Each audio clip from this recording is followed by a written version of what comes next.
You're listening to the Kirkintilloch Herald, a Q&A review recording service podcast, brought to you by our team of volunteers currently recording from their homes across Scotland. Whether you're listening via the BWBF online players, the telephone app, or our brand new Alexa skill, please phone us on 0141 772 3976 to feedback on what you want us to provide and improve upon. Please also join your family and friends in being our audio ambassadors and share our Facebook, Twitter and Instagram all at Q&A Review. That's at symbol CUEANDREVIEW.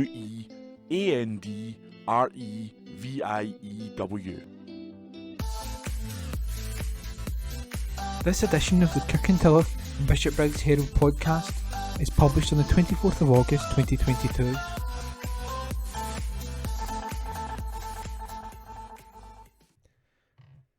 Bobby steps out in style for charity. Report by Morag Cook. The Provost and Lord Lieutenant of Dunbartonshire have congratulated a local veteran on his epic fundraising efforts.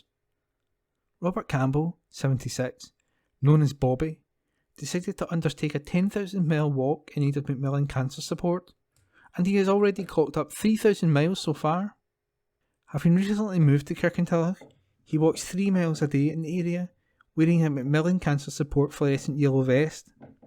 He is keen to talk to local people whilst pounding the streets and carries a sponsor form with him in the event anyone would like to sponsor him. Bobby said, "I recently moved to Kirkintilloch from Edzell and Angus, so I'm enjoying getting to know my new neighbours as I go out for my daily walk. I have been walking for charity for over 50 years and have covered about 107,000 miles during this time. I've walked from Land's End to John O'Groats for CLIC Sargent, Edzell to London for Malcolm Sargent House, and I've covered thousands of miles for UNICEF, RNLI, SSAFA, the British Legion and many more." Bobby has also completed some exceptional challenges, such as pushing a 12-stone wheelchair from Edzell to Aberdeen, walking 116 miles in 24 hours, and pushing a barrel of bricks weighing 17 stone from Edzell to Glasgow. Over the years, he has raised hundreds of thousands of pounds for charity, as well as pursuing a varied and rewarding career in the Army and the Ministry of Defence Police. He has received a plethora of awards and medals for his service and charity work. In 1996, at Holyrood Palace in Edinburgh, Her Royal Highness the Princess Royal presented him with an MBE for his charity work. Provost Rennick said, "One of the highlights of my role as Provost of East Dunbartonshire is meeting the wonderful people who live here, and Bobby is a truly inspirational member of our community. He has dedicated his life to raising money for good causes. Despite a number of health problems and 2 artificial hips, Bobby continues to set himself exceptional trials." Lord Lieutenant of Dunbartonshire, Mrs. Jill Youngs, added, "Not only has Bobby raised thousands of pounds for charity, he inspires people, young and old alike, to enjoy daily exercise. I was delighted to meet with him and Provost Rennick to hear about his remarkable adventures in both his career and charity work. I wish him all the very best as he works to complete his challenge for Macmillan Cancer Support." Provost Rennick added, "I would urge anyone who sees Bobby in and around Kirkintilloch to stop, have a wee chat with him and encourage him as he strives to meet his target of 10,000 miles. You can also make a donation to Macmillan Cancer Support on his behalf." And that report was by Morag Cook. This Week in History, read by me, Ian McKenna. August 24, 1916, 8 people died when Zeppelins raided the outskirts of London.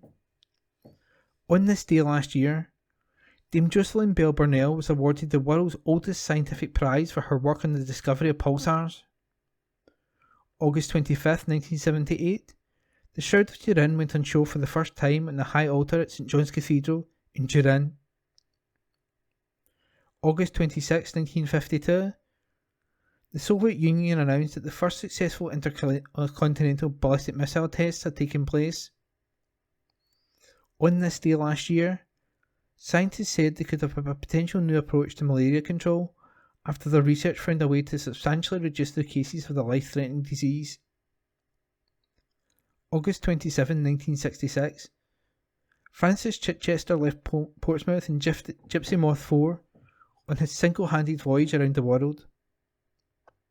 On this day last year, more than £500,000 was raised for the Terence Hawkins Trust through the sale of t-shirts inspired by Channel 4 hit drama It's a Sin. August 28, 1933, the BBC was used for the first time by the police hunting a wanted man. An appeal was broadcast for information on murder suspect Stanley Hobday. August 29, 1930, the Reverend William Spooner, who gave the world Spoonerisms, died. Amy hits the road with summer surgery tour.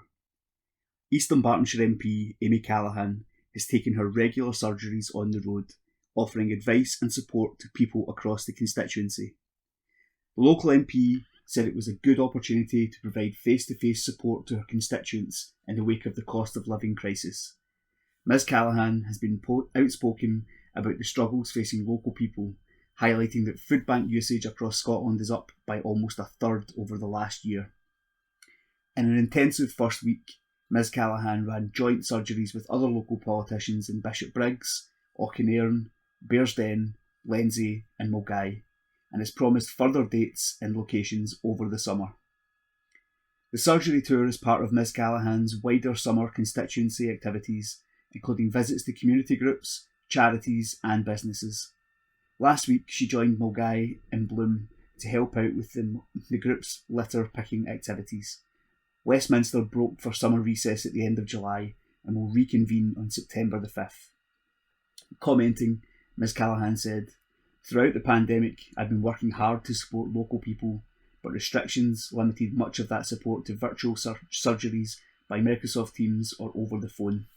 That's why I was keen to get out and about the constituency this summer, bringing advice, surgeries into our communities and speaking to businesses and local groups about the challenges they're facing. If you're looking for advice and support, please get in touch with my office by calling 0141 286 4086. That's 0141 286 4086. Read by Alan Todd.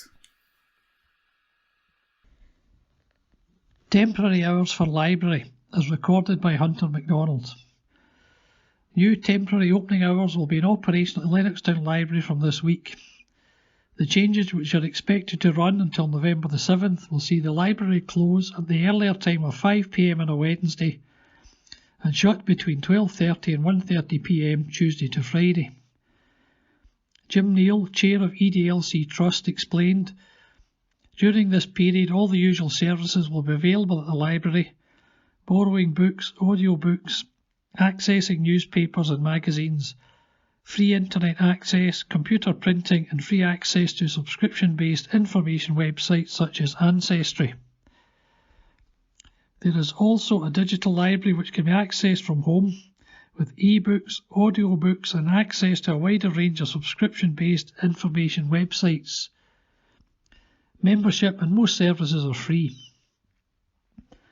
We recognise the impact the change in opening hours may have for some residents and apologise in advance for the inconvenience.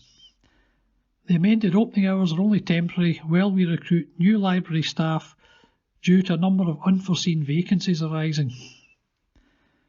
I'd like to encourage people locally to apply for the vacancies.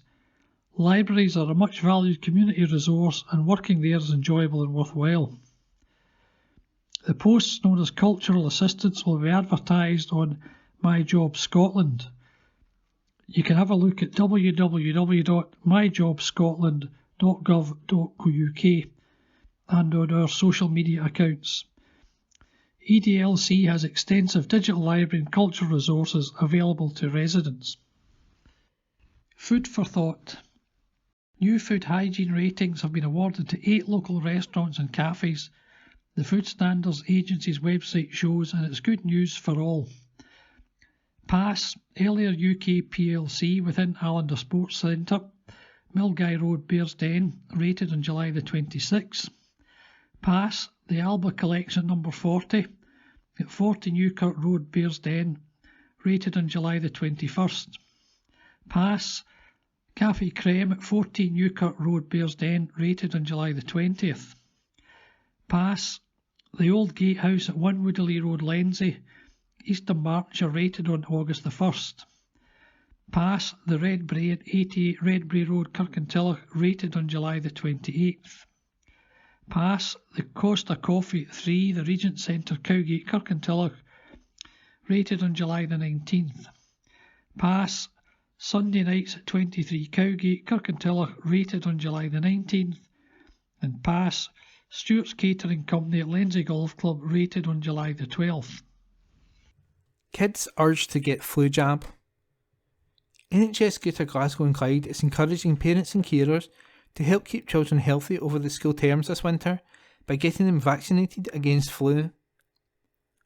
All primary and secondary school pupils are eligible for the vaccine, which is given in schools as a painless nasal spray. Getting children vaccinated against flu reduces the chances of them missing class time and other activities due to illness, and helps prevent them passing the illness to vulnerable family members. Consent packs with a letter, leaflet and consent form will be sent home to parents and carers of school children on return to school this week. Secondary pupils can self-consent. Hosts need support. Dozens of visas have been issued for Ukrainians to stay with hosts in East Dunbartonshire, but a new survey reveals hosts across the country need support from the government to continue as costs soar. Since March, Ukrainians fleeing the Russian invasion have been able to apply for a visa to stay in the UK under the Ukraine Sponsorship Scheme. The scheme, also known as Homes for Ukraine, allows individuals to host refugees for a minimum of 6 months. As of August the 2nd, 60 visas had been issued for refugees staying with hosts in East Dunbartonshire, 45 of whom had arrived in the UK as of the day before. The official number of visas issued does not reflect the true number of Ukrainians heading to the area, with thousands of visas granted across the country, sponsored directly by the Scottish Government. A new survey has suggested that hosts need more financial help from the government amid the cost of living crisis, which has rapidly pushed up the price of food, energy and fuel. Across the UK, more than 17,000 sponsors responded to the questionnaire between July 7th and July 14th, with more than 70% saying the crisis has impacted their ability to provide support. Among those who said they were only planning on hosting for 6 months or were not sure, 40% said an increase in the £350 monthly payments they receive would encourage them to provide accommodation longer term. While data is not yet available for Scotland, separate figures show across England more than 1,000 Ukrainian households have been made homeless or put at risk of homelessness up to the end of June, including 780 families with children. Of those provided with a homelessness duty by their local council, around a quarter had subsequently avoided or been taken out of homelessness. The Refugee Council, a charity which advocates for those fleeing conflict, said that support and advice was needed to stop arrangements from breaking down and refugees becoming homeless. The charity's CEO, Enver Solomon, added the cost of living crisis was an additional burden to those who have already faced significant hardship. Community space opens. A colourful new area has been officially opened in Kirkintilloch, offering people the chance to relax, socialise and enjoy a trip back in time. Provost Gillian Rennick opened the new Townhead Square community space on Friday, August the 12th. It is designed not only to be a place of relaxation, but also a place to pay homage to the area's strong community spirit and rich heritage. The regenerated and iconic red phone box recognises the historical importance of the town's iron foundries, while the olive trees conjure memories of when Kirkintilloch was at the frontier of the Roman Empire. The trees are around 150 years old, and it is hoped they will produce olives. The project has been led by Your Kirky, also known as Kirkintilloch Community Council, using its own funds and support from Scotland Loves Local, as well as help from a range of partners. Provost Rennick said, "I'm delighted to officially open Townhead Square community space. Well done to all the volunteers and partners who helped create this new area, which offers people a tranquil place to sit, relax, have a chat or reflect on Kirkintilloch's history and spirit. Nigel Rook of Kirkintilloch added, "This really is tribute to what can be done when everyone joins forces and works together for a community goal. All the volunteers at Kirkintilloch want to change our town for the better, and we believe everyone has a part to play. Our hope is that projects such as the Townhead Square help people to remember what a great place this is, to take pride and to love Kirkintilloch a little bit more. Special boards have also been installed by Kirkintilloch. The Rainbow of Hope was created with local school children and originally installed at Regent Gardens in December 2020 during the COVID-19 pandemic. The two large iconic images of Kirkintilloch are made up of individual photos taken by members of the community in spring 2021, again during the pandemic. The project asks people to capture images of things that helped them or gave them hope during that difficult time." Recycle your spectacles. Specsavers in Bishopbriggs and Kirkintilloch is offering customers the chance to recycle their glasses and contact lenses in store for free. The new initiative comes after the High Street opticians teamed up with recycling experts My Group to install recycling collection boxes at Specsavers stores up and down the country.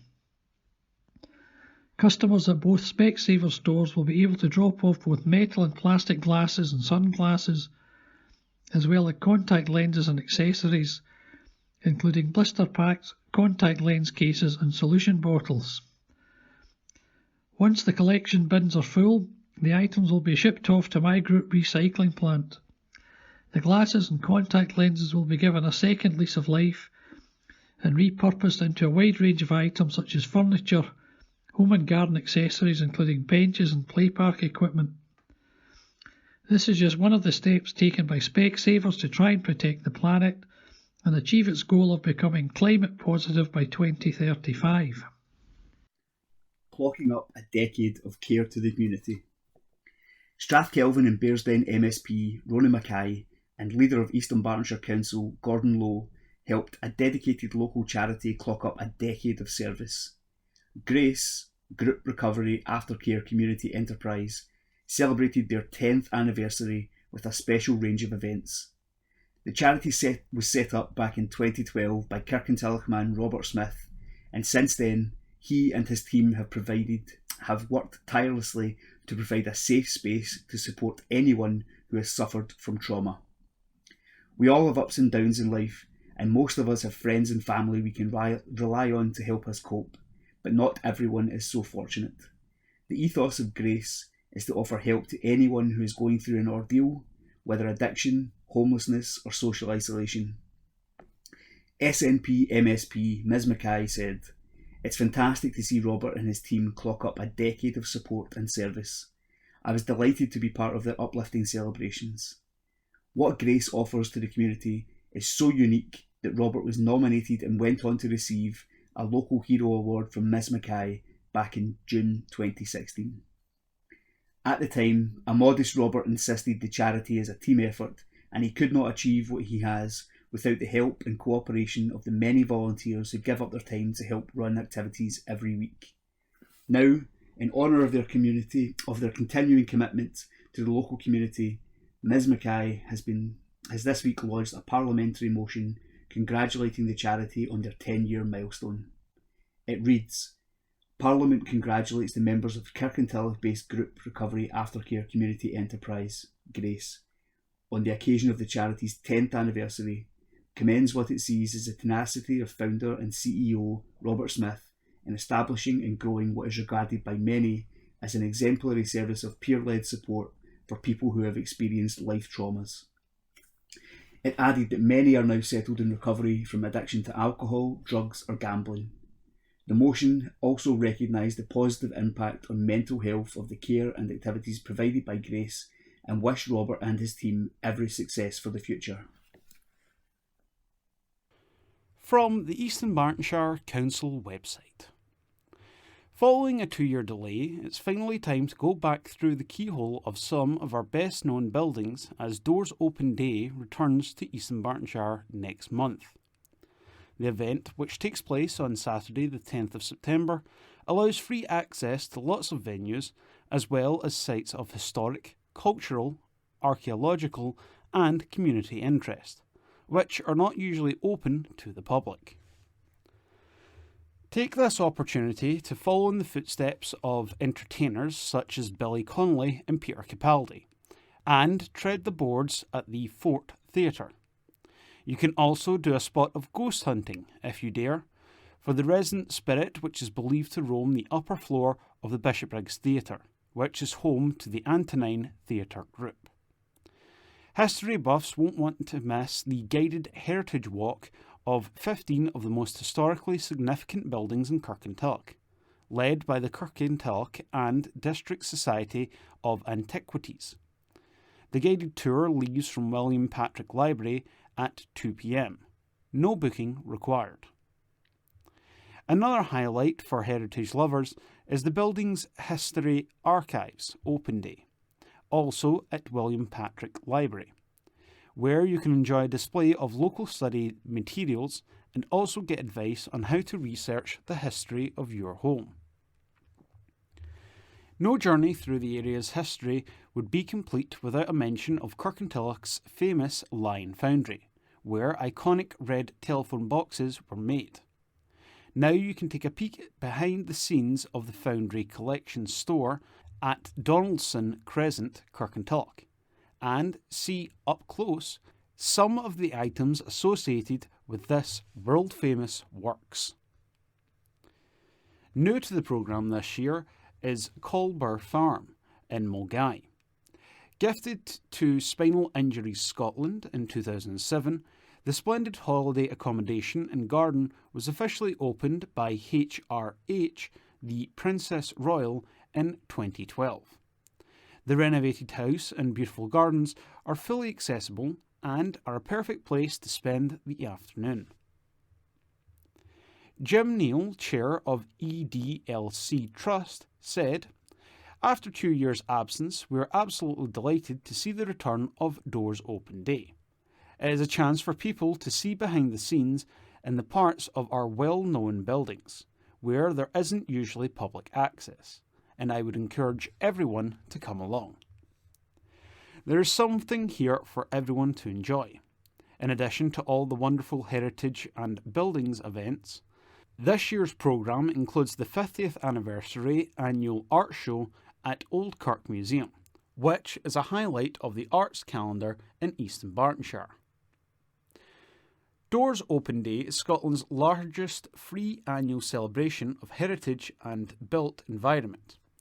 It is coordinated nationally by the Scottish Civic Trust and runs throughout September as part of European Heritage Days and Scottish Archaeology Month, supported by Historic Environment Scotland.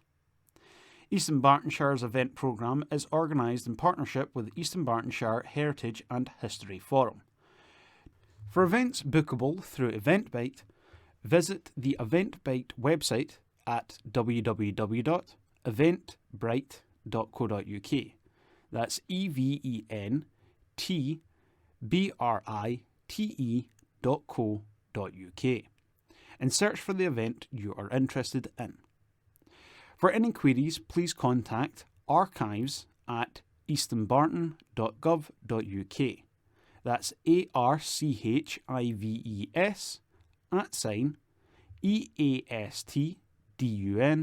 @EastDunbarton.gov.uk, or call on 0141 777 3142.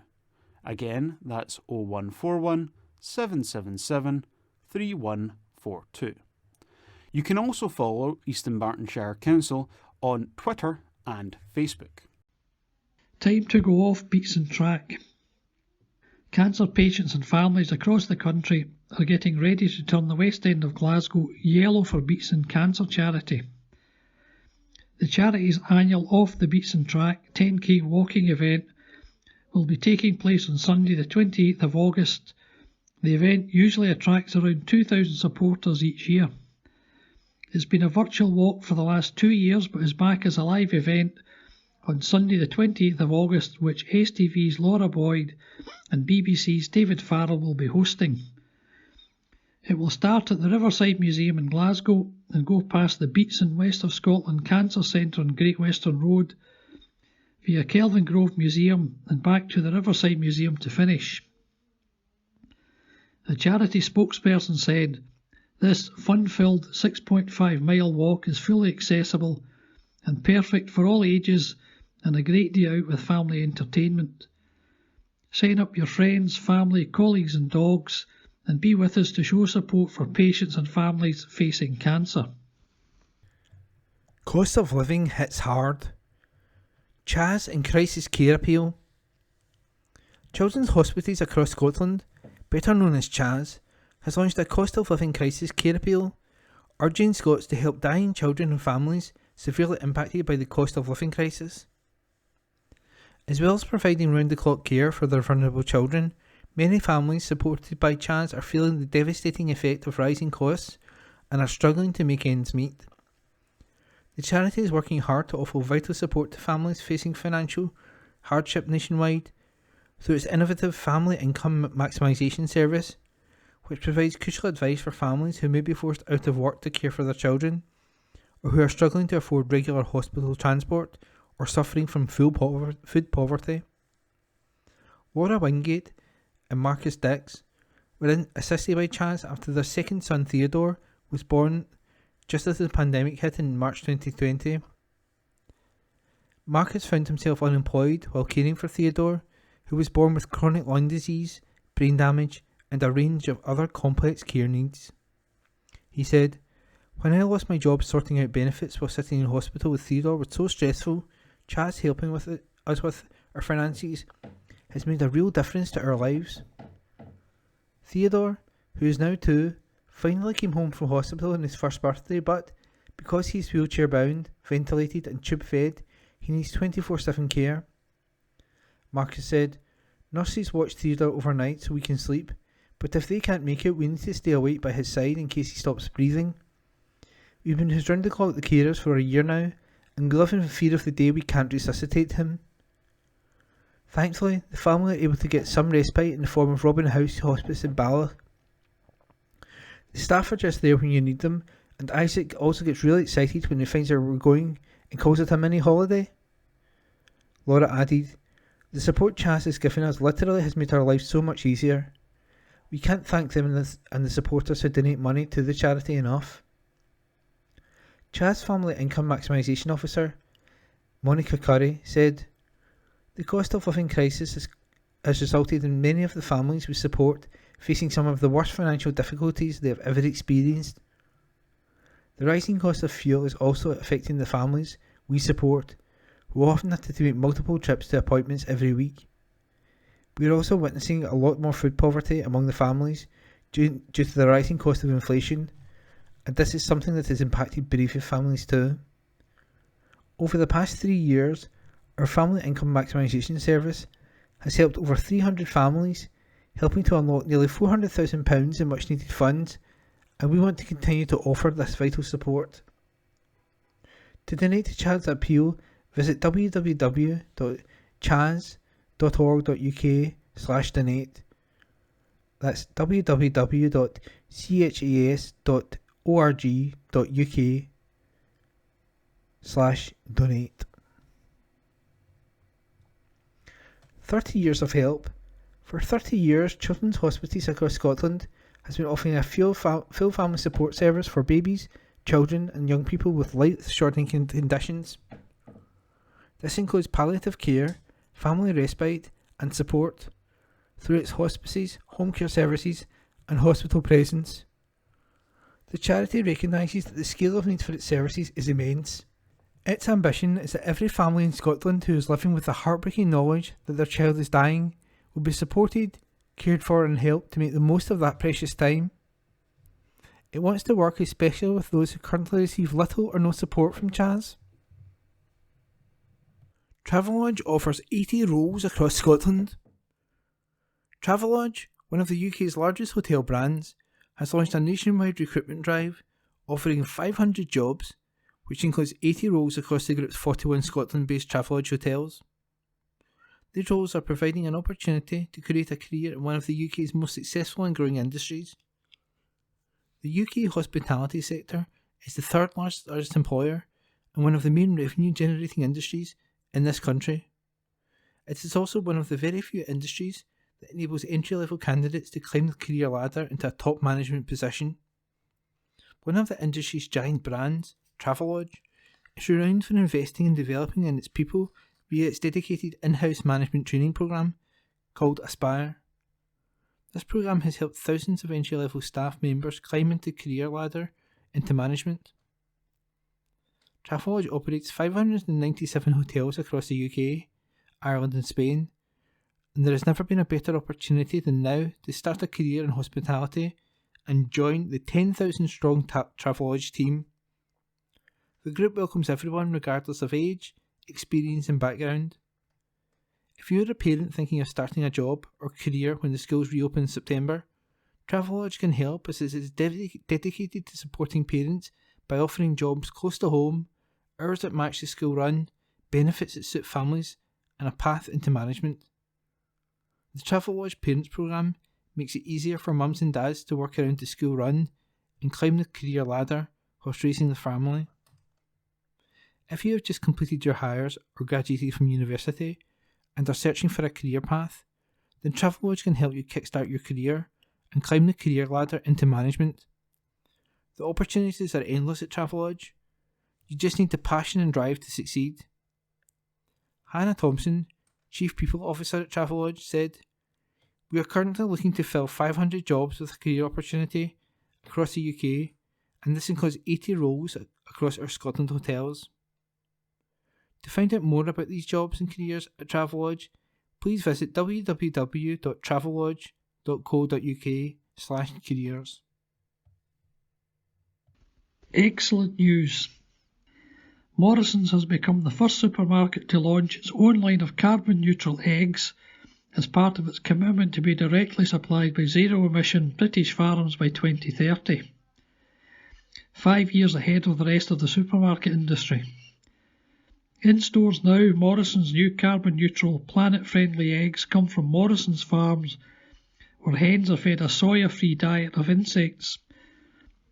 Morrison's has been working with its farmers to create net zero carbon farm models that look at neutralising emissions through the whole life cycle and footprint of the farm.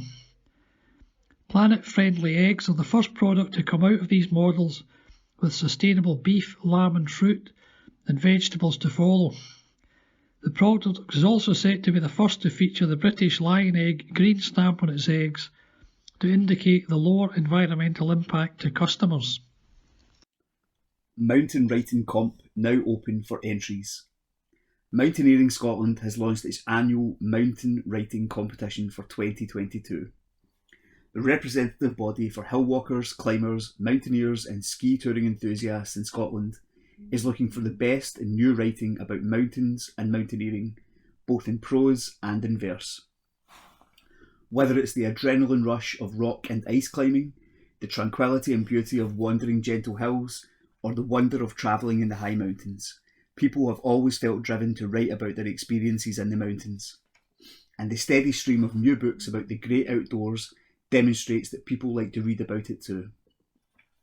The Mountaineering Scotland Mountain Writing Competition is open to all, and entries can be fact or fiction, just so long as the subject matter has a connection with any aspect of mountaineering, rock climbing, walking, or ski mountaineering, ski touring.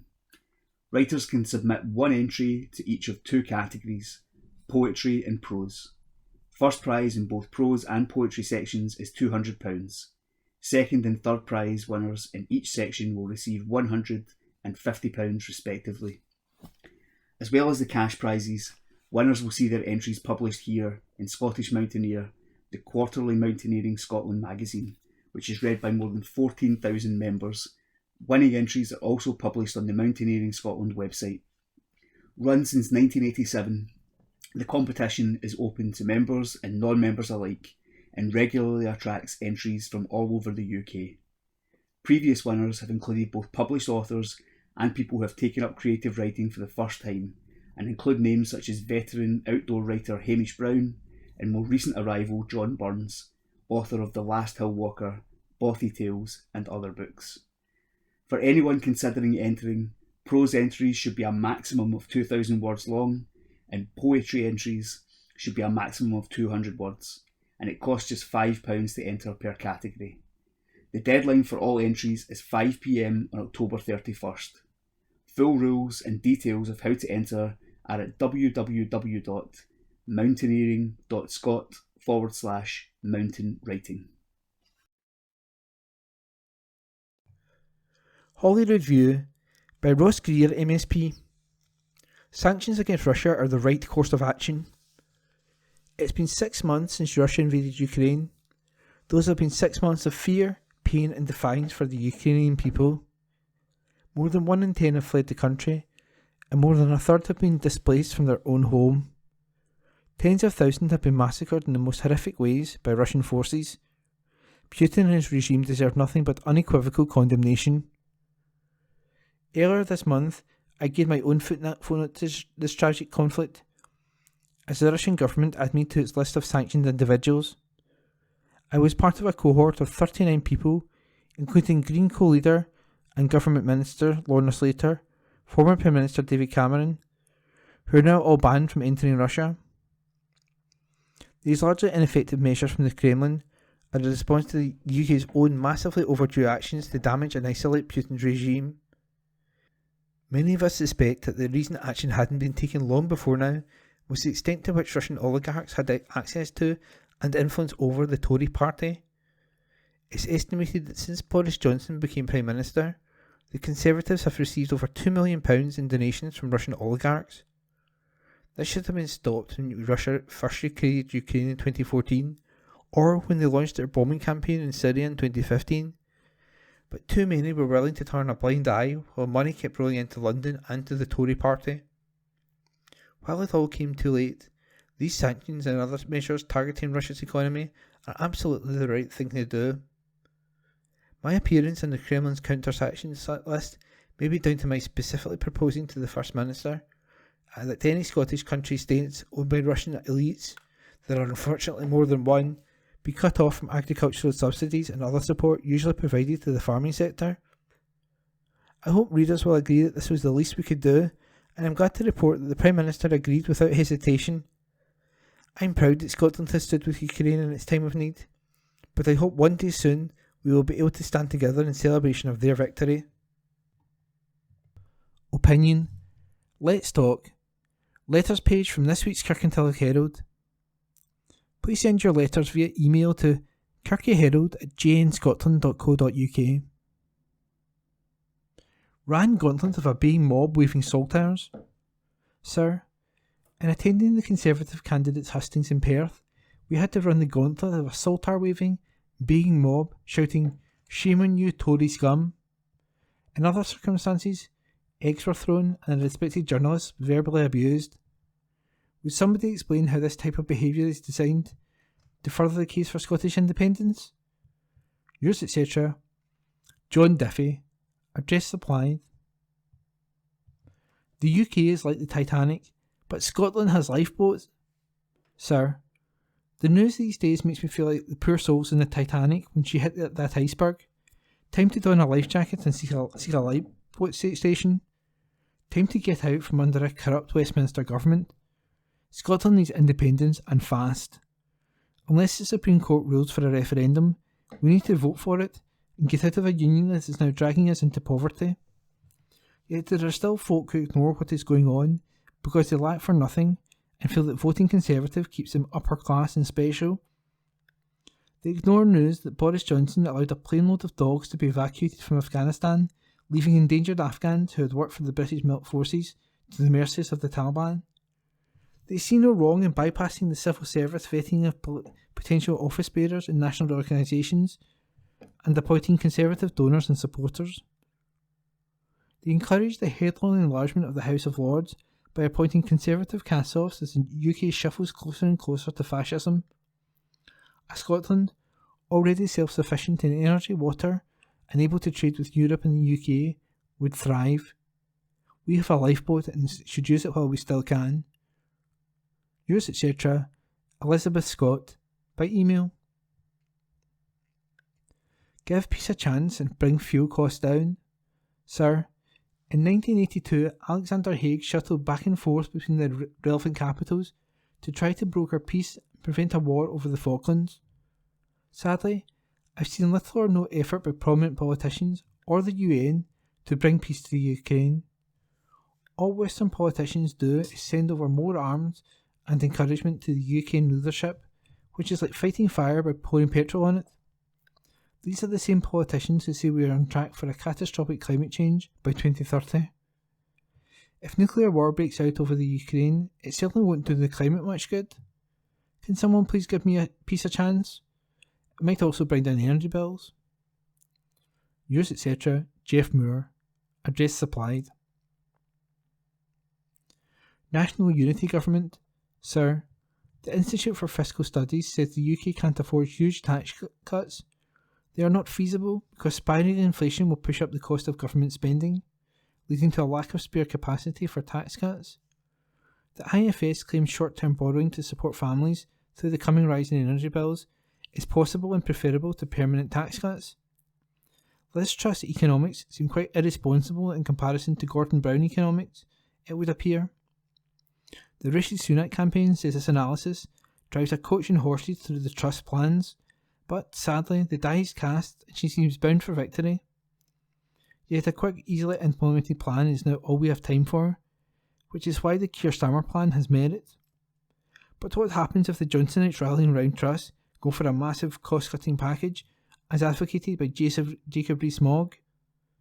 What happens depends on the level of integrity with which the Sunak team and supporters can muster.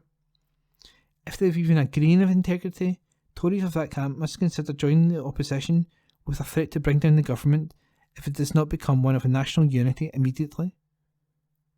After all, these Tories are in agreement with leading economists that the Truss plan is most likely to increase inflation while doing nothing for growth and productivity.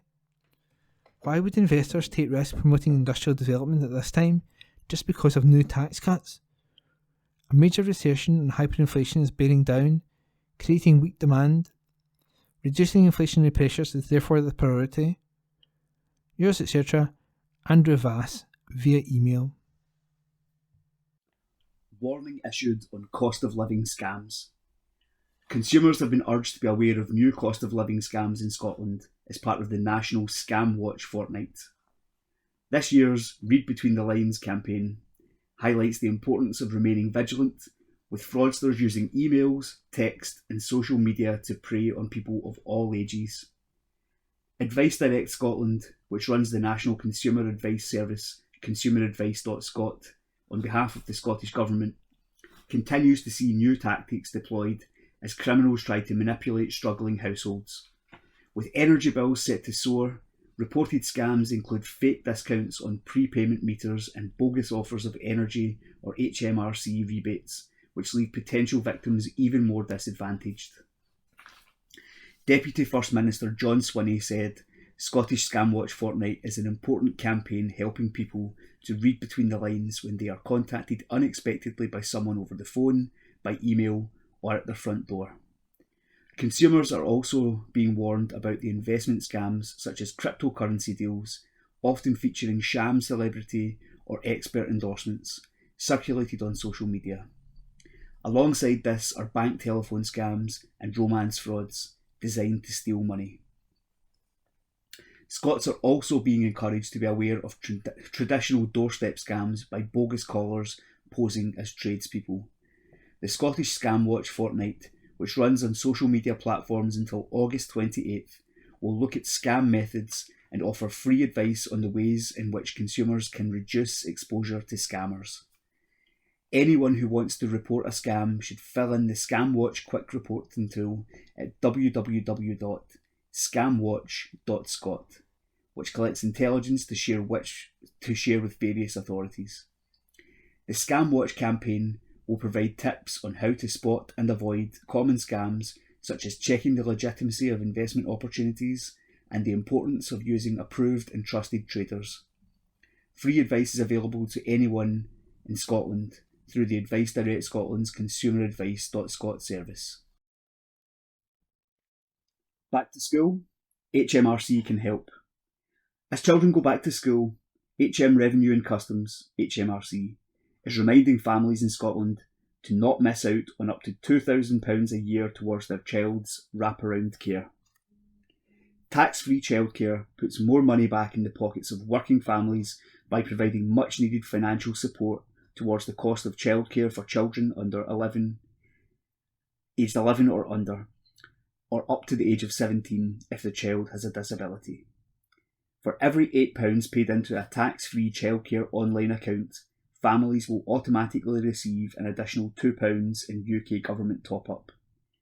Families received up to £500 every 3 months, £2,000 a year, per child, or £1,000, £4,000 a year if their child is disabled, helping towards the cost of before and after school clubs, childminders and nurseries, holiday clubs and other approved childcare schemes.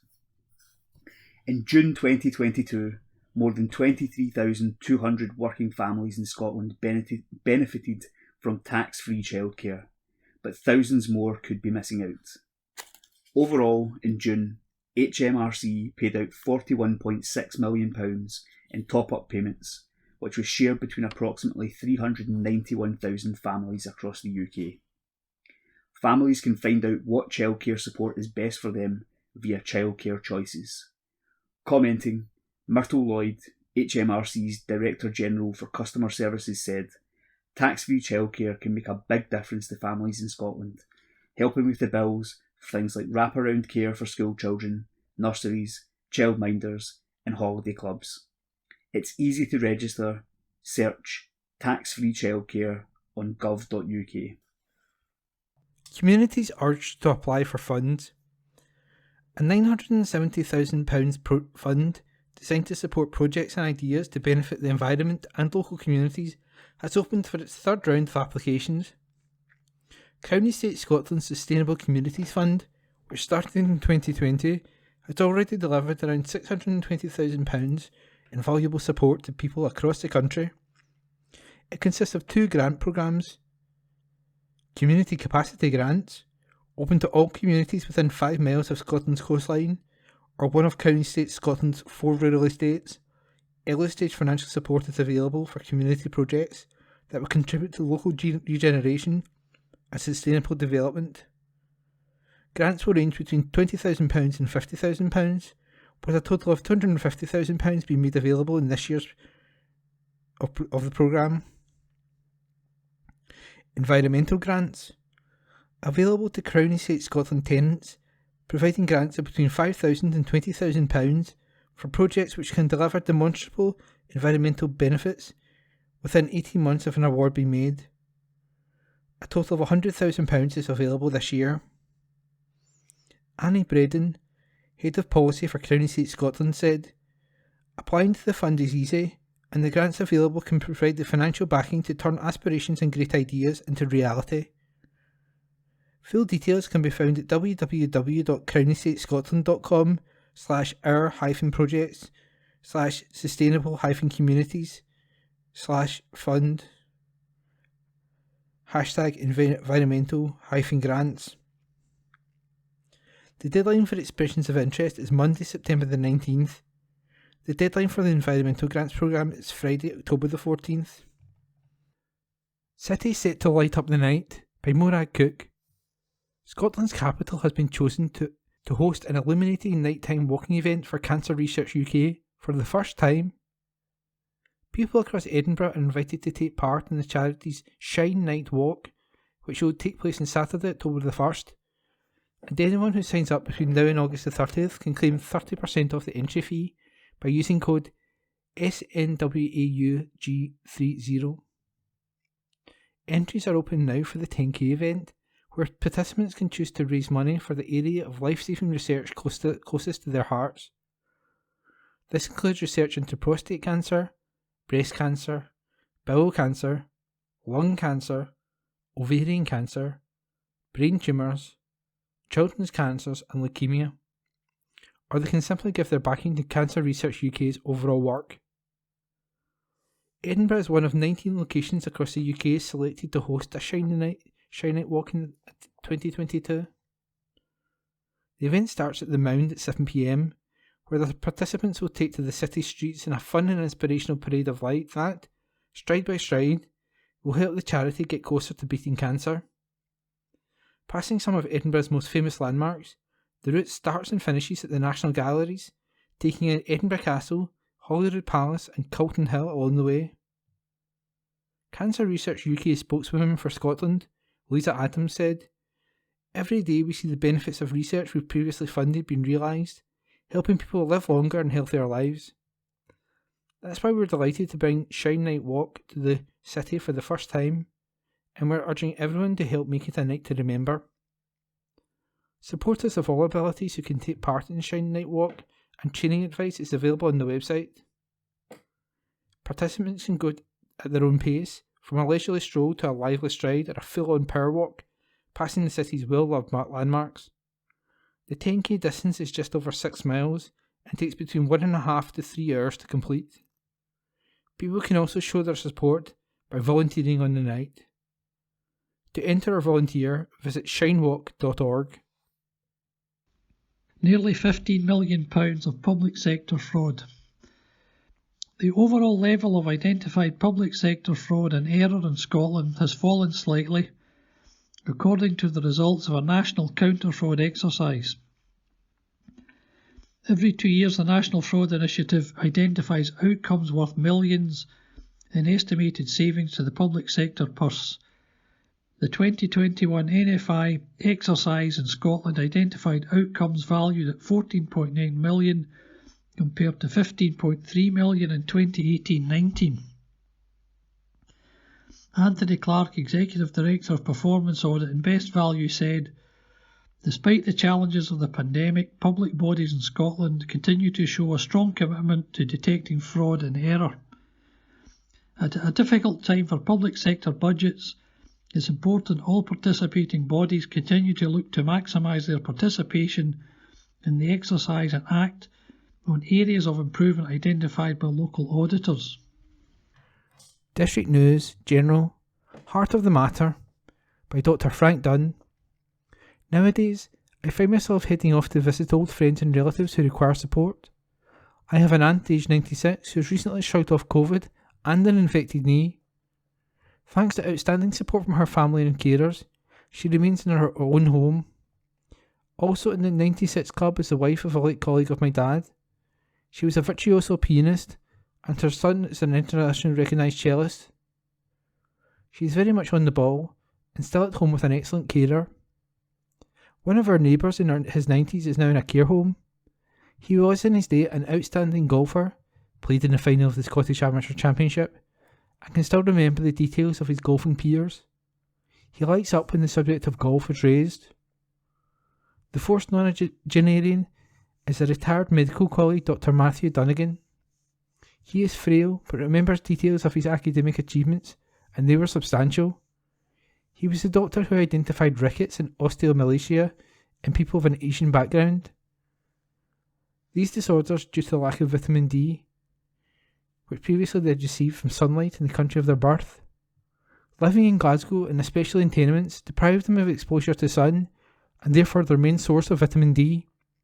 Their diet did not have enough vitamin D to compensate for this.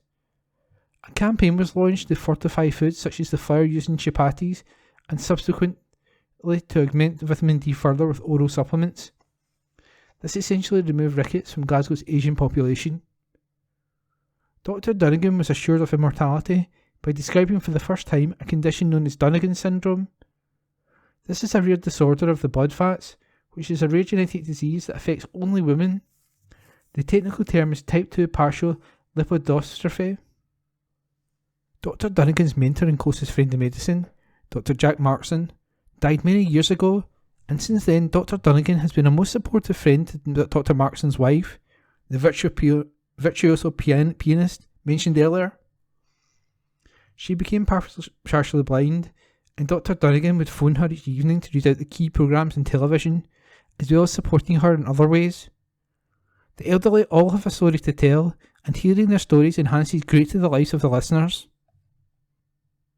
Kirkintilloch Players. The Kirkintilloch Players will be having an ambitious fundraising event on Saturday, September the 10th. This will be a 12-hour sing-a-thon. The music will start at 9 AM and continue until 9 PM. Lots of amazing songs and a wide range of voices. If you would like to drop into the Turret Theatre, 9 Eastside, Kirkintilloch, G66 1PY, to listen for a while, you don't need to stay for 12 hours, you'll be most welcome. All we ask is that you make a donation of at least £5, no upper limit. Horticultural Society. We had a beautiful sunny day for our summer outing to Falkland Palace in July, and are now looking forward to our annual flower show, which we've been unable to hold since 2019 because of the pandemic. Since the main hall at St Mary's has less availability due to being used by the nursery, the 2022 show will be on a much smaller scale and take place in the lesser hall, St Mary's, on Saturday, September the 3rd. It will be a more informal show, and the rules are therefore more relaxed than previously. There will be no show membership fee nor charges for entries, though donations will be welcome at the door. Certificates will be awarded to the best exhibit in each class. The hall will be open to exhibitors from 10 AM to noon, after which it will be closed for judging. It will then reopen to the public between 2 PM and 4 PM. Schedules, with rules of entry and details of classes, are available from the Calder's Garden Centre and the William Patrick Library, or online at our website www.kirkintillochhorty.org.uk. Alternatively, those wishing to find out more can phone Paul Malcolm on 0141 578 1520. OAPs face fuel poverty. Age Scotland is calling for urgent action to protect older people at risk of fuel poverty due to rapidly rising energy bills. New research by the University of York has revealed that more than 72% of households in Scotland and 86.4% of pensioner couples in the UK are expected to fall into fuel poverty in January next year. Age Scotland's Chief Executive, Brian Sloan, said, "The findings of the research and what they mean for older people in Scotland are nothing short of terrifying. Our worst fears have been realised, and this is before we get confirmation of the next Ofgem price cap announcement. Fuel poverty is now a very real threat for the majority of Scottish households, and the grim reality is that people will die without urgent preventative action from governments. Even the maximum cost of living payment is not enough to mitigate against these costs, and more must be done." Our free 0800 1244 222 helpline provides advice and signposts to available support, as well as carrying out a free entitlement check. Family announcements. Deaths. Sue Sim. Chris and Matthew Sim announced with great sadness the death of their much beloved mum, Sue, on August 19th, 2022, at Four Hills Cure Home, having suffered from cancer for some time. Funeral service to take place at Daldowie Crematorium on Wednesday, August 31st, 2022, at 12:45 PM. Dress code informal, but please wear something pink. Family flowers only, please. All donations to Cancer Research UK would be welcome. Acknowledgements. Samuel, brackets Sammy, Fulton. Mary, Anne, Samuel, Margaret, and our dear Waynes wish to express our deep and sincere thanks to so many on the recent death of our much-loved dad. We especially thank Father V.L. Chukwemeka, SMMM, for the gift of the Eucharist and Sacrament of Sick administered to my dad at Ward 52, Glasgow Royal Infirmary. Also to Canon G.C. Tracy for a spiritually uplifting and beautiful funeral mass and spiritual comfort received. The magnificent staff at Glasgow Royal Infirmary, and most especially the team at Ward 52, whose care and devotion to Dad and support of us, his family, surpassed our wildest dreams. Thanks also to the staff of Lennoxtown Medical Practice and Farran's Pharmacy, especially the lovely David, our dad's eagerly awaited delivery driver. A very special thank you to our parish family at St Meckins, Dad's friends at Columban Singers, to neighbours and our extended family, and our many friends for the many ways you managed to show your love and support for us. We thank Marianne for the music and Margaret for the flowers. To Michael and the team at J&D Lawson Undertakers, who in these days became like family. To so many here and those not mentioned, we've been blessed with your presence. In thanksgiving, the Holy Sacrifice of Mass will be offered for the intentions of all. Planning Notices. East Dunbartonshire Council Public Notices. The East Dunbartonshire Council, B757, Birdston Road, Milton of Campsie. Temporary closure, Order 2022. On the 23rd of August 2022, the East Dunbartonshire Council made the above name order under Section 14(1) of the Road Traffic Regulation Act 1984 as amended, which makes it unlawful for any person to drive or cause or permit to be driven any motor vehicle, with the exception of emergency service vehicles, vehicles engaged in the works, and those vehicles requiring access to properties adjacent to the closed section of road when it is safe and practical to do so, on Birdston Road, Milton of Campsie, between its junction with Red Moss Road and the vehicular access to Kincaid House Hotel, by reason of works being executed on or near this road. This order will operate from 6 a.m. on Sunday the 4th of September until 6 p.m. on Sunday the 11th of September 2022. Alternative route. Alternative routes for vehicles are by way of the B757 Birdston Road, Milton Road, the A803 Kilsyth Road, the A891 Antermoney Road and Campsie Road, the B822 Campsie Road and Main Street, the A807 Torrance Road and the A803 Kirkintilloch Road and Glasgow Road, and these routes will be signposted. SGD Karen Donnelly, Chief Solicitor and Monitoring Officer, Legal Services, East Dunbartonshire Council Headquarters, 12 Strathkelvin Place, Kirkintilloch, G66 1TJ. Civic Government Scotland Act 1982. Application for renewal of second-hand vehicle dealer licence. The Undertoned has applied for the renewal of a second-hand vehicle dealer licence in terms of the above Act. Name and address of applicant: Sharon Hunter, 128 Waverley Crescent, Kirkintilloch, G66 2DA. Day-to-day manager: Sharon Hunter. Premises: 128 Waverley Crescent, Kirkintilloch, G66 2DA. Days and hours of trading: Monday to Sunday, 9 a.m. till 6 p.m, by appointment only.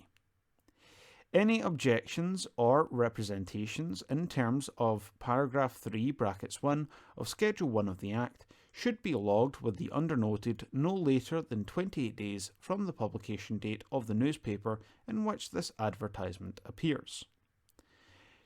Deputy Chief Executive, Education, People and Business, East Dunbartonshire Council, 12 Strathkelvin Place, Kirkintilloch, G66 1TJ. Civic Government Scotland Act 1982. Application for renewal of second-hand vehicle dealer licence. The undernoted has applied for the renewal of a second-hand vehicle dealer licence in terms of the above Act. Name and address of applicant. Expressway Car Company Limited, Huntley Lodge, Fairfield Place, Bothwell, G71 8RP. Day-to-day manager, William Grant, 23 Ardgay Road, Bonnybridge, FK4 2FL. Premises: Expressway Car Company Limited, 94 to 100 Kirkintilloch Road, Bishopbriggs, G64 2AB. Days and hours of trading: Monday to Friday, 9:30am till 6:30pm. Saturday, 9am till 5pm. Any objection or representations in terms of paragraph 3 brackets 1 of Schedule 1 of the Act should be logged with the undernoted no later than 28 days from the publication date of the newspaper in which this advertisement appears. Deputy Chief Executive, Education, People and Business, East Dunbartonshire Council, 12 Strathkelvin Place, Kirkintilloch, G66 1TJ. East Dunbartonshire Council. Appointment to the Education Committee of East Dunbartonshire Council of a person as representative of a church or denominational body or place of worship. In terms of Section 124 of the Local Government Scotland Act 1973, as substituted by the Local Government etc. Scotland Act 1994, East Dunbartonshire Council proposes to appoint to the Education Committee, in addition to a representative of the Church of Scotland and a representative of the Roman Catholic Church, a person as representative of any church or denominational body or place of worship within the council area. The council is required to have regard to the comparative strengths of all churches, denominational bodies, or places of worship within the council area when selecting the additional representative. Notice is hereby given that any person who wishes to be considered for selection must lodge with the subscriber at the address shown below, no later than 12 noon on Tuesday, the 30th of August 2022. A written request for such consideration is to include 1. The person's full name and address with contact details. 2. A personal statement as to why selection is sought. 3. A supporting statement from the person's church, denominational body, or place of worship to include information on the number attending such churches, denominational bodies, or places of worship within the council area. Karen Donnelly, Chief Solicitor and Monitoring Officer, East Dunbartonshire Council, 12 Strathkelvin Place, Kirkintilloch, G66 1TJ. Members' surgeries. Councillors' arrangements for interviewing residents. Ward 6, Lindsay in Kirkintilloch South, Willie Patterson.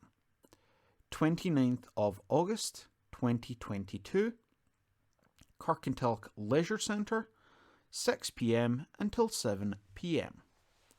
Between surgeries, councillors can be contacted at the Members' Support Unit on 0300 12345 10. Again, that's 0300 12345 10. Planning applications. Format: application number / address location / proposal / type of advert / period reps. TP /ED /22 /0472. Townhead Pharmacy, 31 Townhead, Kirkintilloch, East Dunbartonshire, G66 1NG. Shopfront alterations for installation of dispensing robot. Section 65, affecting CA 21 days.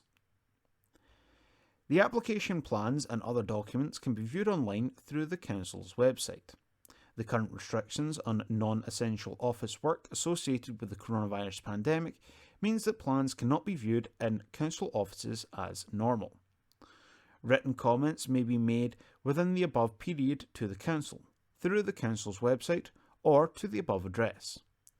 Any representations will be treated as public documents and made available for inspection by interested parties, and may also be published on the Council's website. Group takes huge strides.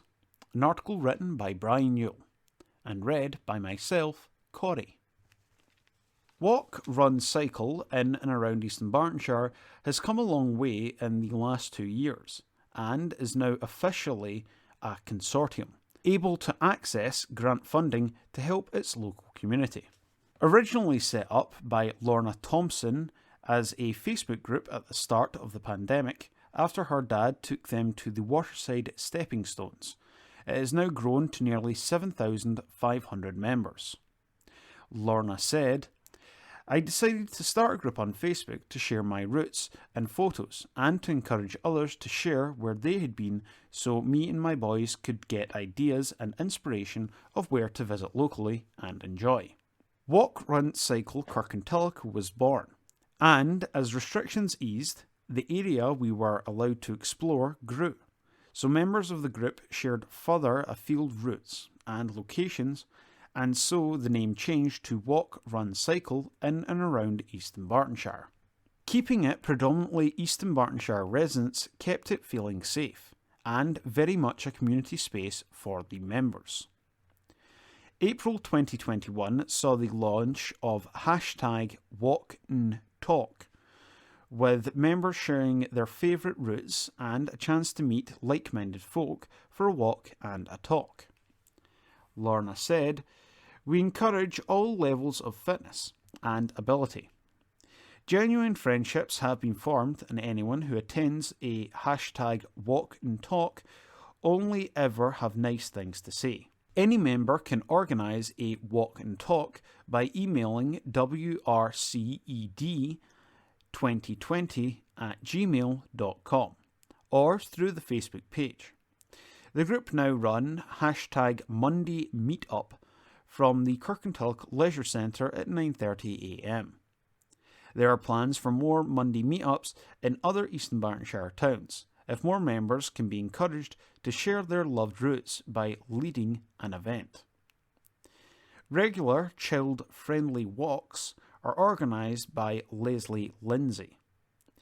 She said, "I started setting up child-friendly walks so that myself and my children both had company whilst out walking. I have found it really encourages my children to want to go out for a walk if they have other children there to play with. It makes it more fun for them." For the more adventurous, Alistair Gillies and the walk leader for the Munros and Corbett's sub-group. He said, "I regularly lead walks on the big hills and to date have had some fantastic and simply awesome days out on the mountains with a group of inexperienced and experienced hill walkers. The group hold litter-picking sessions and are now the community hub for Keep Scotland Beautiful, and pickers can be borrowed by individuals and community groups. There will be regular postings about September's initiative, which is Source to Sea, working with other local groups at the Loogie. Walk, Run, Cycle in and around East Dunbartonshire are now a consortium, meaning they can give back to the community even more by going after grants to help do this. Arnold Clark and ScotMid being amongst the first to award these grants. Lorna, along with brother Martin, Alistair and Leslie Ann Lindsay, who are on the admin team, want to say a huge thank you to them. Other grants are currently still in the process of being considered. The first AGM is planned for September 28th at 8 p.m. at the Camera Club located in East Side. Lorna said, "It would be great to see so many members attend, and details can be found on the event tab of the Facebook group.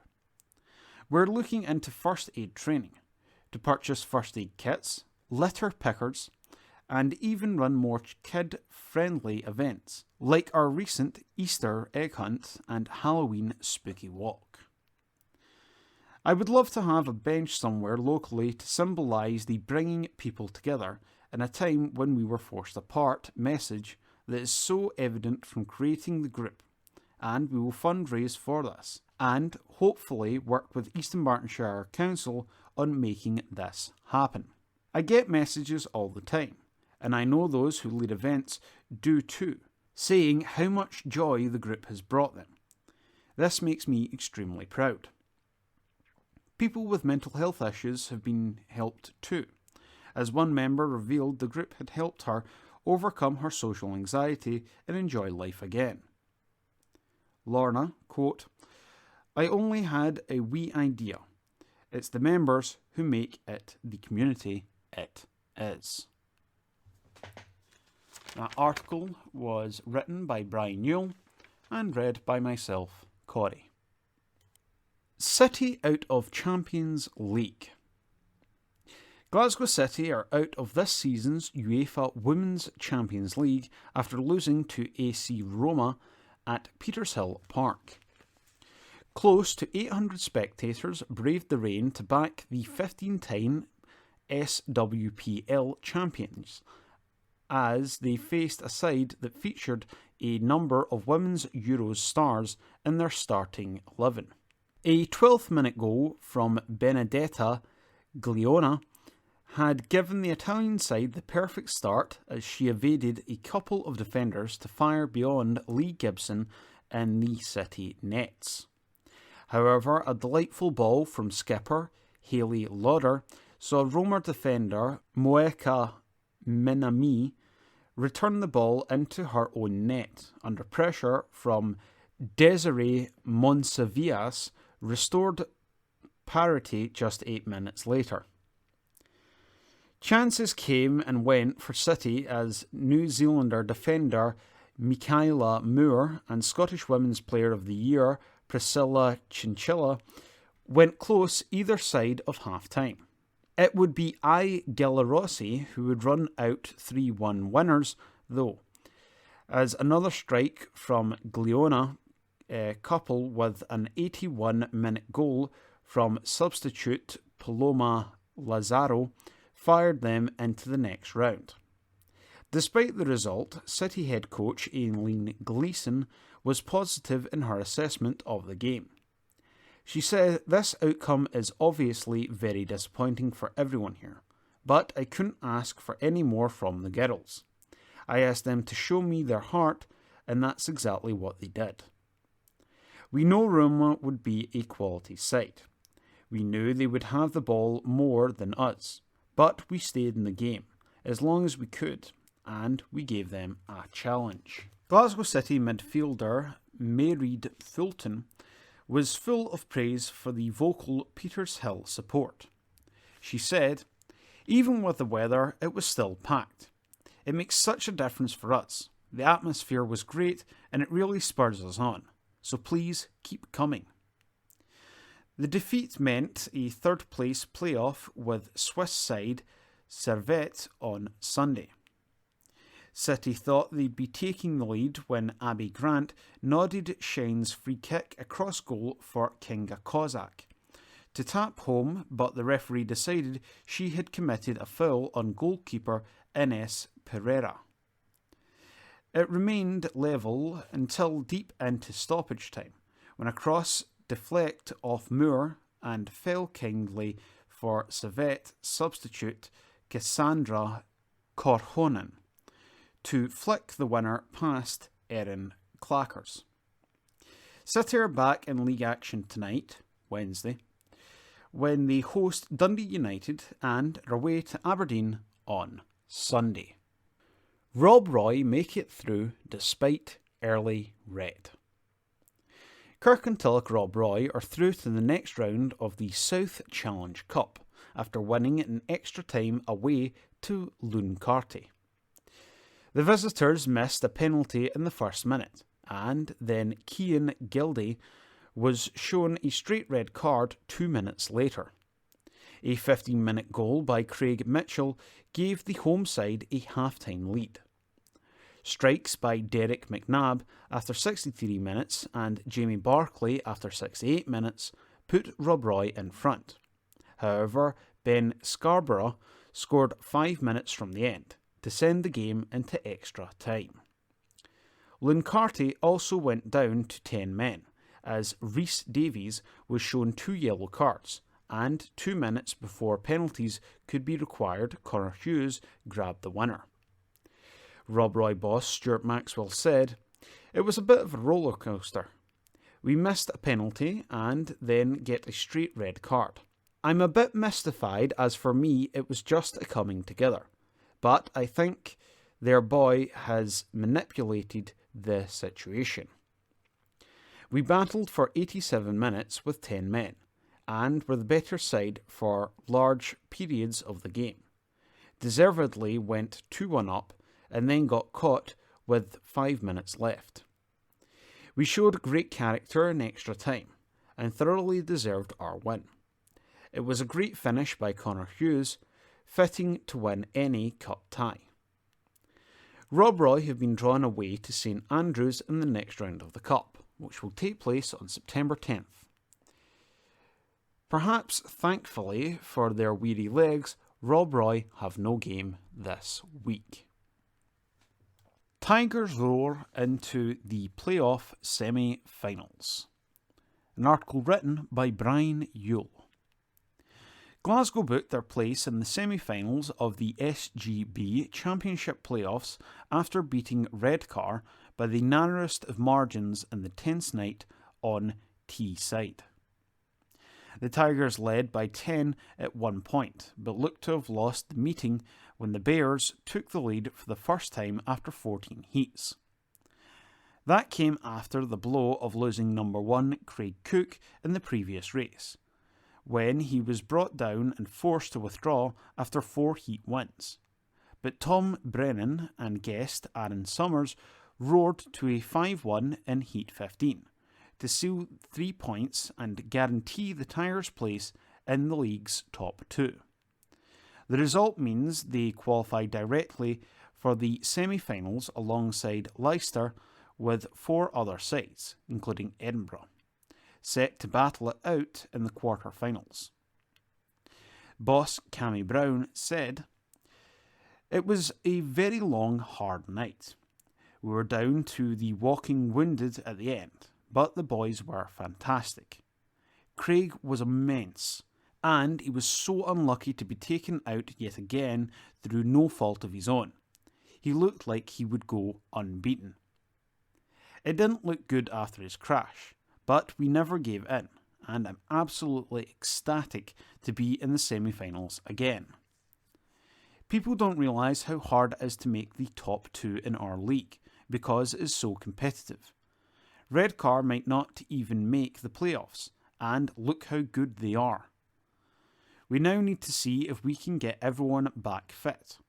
Tom took a heavy knock tonight and was almost out of the meeting, so we have 4 riders carrying injuries. We need a week or 2 where we can recover, and that extra break might help us.